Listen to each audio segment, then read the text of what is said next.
Hey there, folks. Welcome back to Saleshandy's Cold Email Masterclass. As always, I'm Sanjana, your cold emailing expert, ready to instruct you through another cold emailing mastery lesson. So now that you already know what follow-up emails are and how you should go about them, let's take a bit of a deep dive into them, shall we? So one of the most frequently asked questions about follow-up emails is, when should I send them? To answer this question, we have created a diagram to illustrate a follow-up cycle. From this diagram, you can see that each email has an increasing time gap. Initially, you send the email with a gap of a lesser number of days, and then you increase the time gap of the days passed before sending the next email. It's a very simple formula.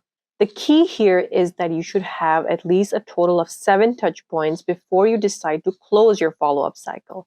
In fact, marketing guru Jeffrey Land advises that in order to successfully break into a market, a prospect must continuously be reached at least 7 times. Here are a few expert pro tips that we have specifically curated for your follow-up emails. The first pro tip is that you should keep your follow-ups in the same email thread.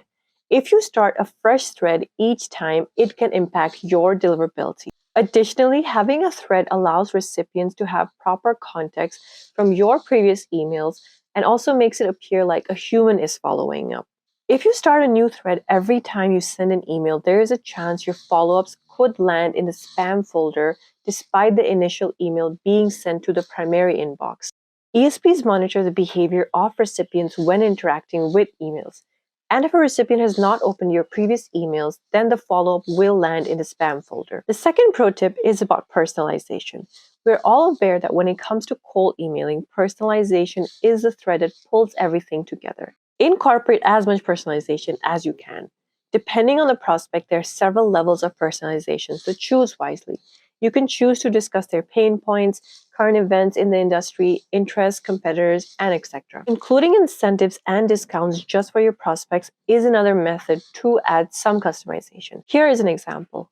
We are offering you an exclusive 10% sign-up discount. The third pro tip for your follow-up email is that your email content should be short and to the point. Aim for 150 words or less. The fourth pro tip is about being persistent.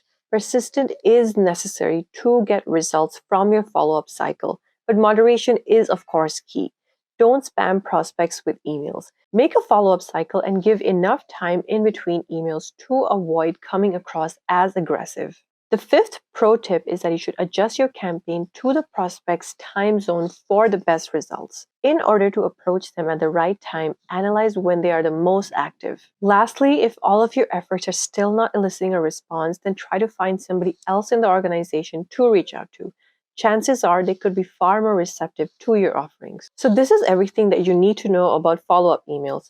Now let me cover some of the most frequently asked questions that we get asked by our users. So the very first question a lot of users ask is, how many follow-up emails should I send? You should send a maximum of 7 follow-up emails, including the initial email. According to marketing pros, one should reach out to their prospects at least 7 times. So ensure that you have adequate time gaps before sending the next email. The next question is, how often should you send follow-up emails? It's a good idea to hold off sending your initial email for 2 to 3 days. Your prospects can grow tired of receiving follow-up emails if you send them too frequently. As you progress further into your follow-up cycle, the time gap between the emails sent should increase. The third question is, how do I automate a follow-up email sequence in Gmail or Outlook? To automate your follow-up emails, you will require a software like Saleshandy. The next question is, what should I include in a follow-up email? When writing a follow-up email, it is important to include a reference to the initial email and a summary of the information or request. This will help the recipient to quickly understand the purpose of the follow-up and provide context for the conversation. It is also important to include any additional information or clarifications that were requested in the initial email exchange. In addition, it is helpful to include a call to action or next steps to encourage the recipient to take action or respond to the email. The next question is, what should I do if I don't get a response after multiple follow-up emails? If you still don't get a response after multiple follow-up emails, it may be best to move on or reassess your approach, such as the offer, the targeting, or the context. Or as we mentioned, you can try to reach out to somebody else in the organization. The second last question is, how can I make my follow-up emails more effective? There are several strategies that can be used to make your follow-up emails more effective. First, it is important to personalize the message and address the recipient by name. This will help to make the follow-up feel more personal and engaging.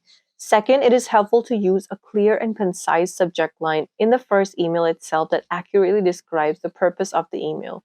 This will help to ensure that the recipient opens and reads the email.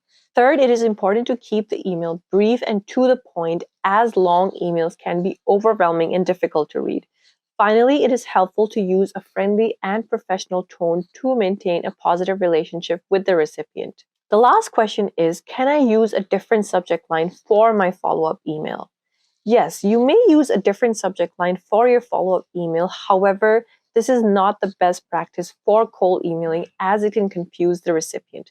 Consider using the same subject line so that your emails go in a thread and clearly indicate that this is a follow-up email and provide relevant information or updates. This will make it easier for the recipient to understand the purpose of your email and respond accordingly. So this concludes lesson 4. Remember, follow-up emails are extremely important when it comes to cold emails, especially if you want to see successful results. In lesson 5, which is the last and final lesson of this masterclass, we will cover some of the quality checks you must ensure and your optimization process once you launch campaigns. So see you in lesson 5.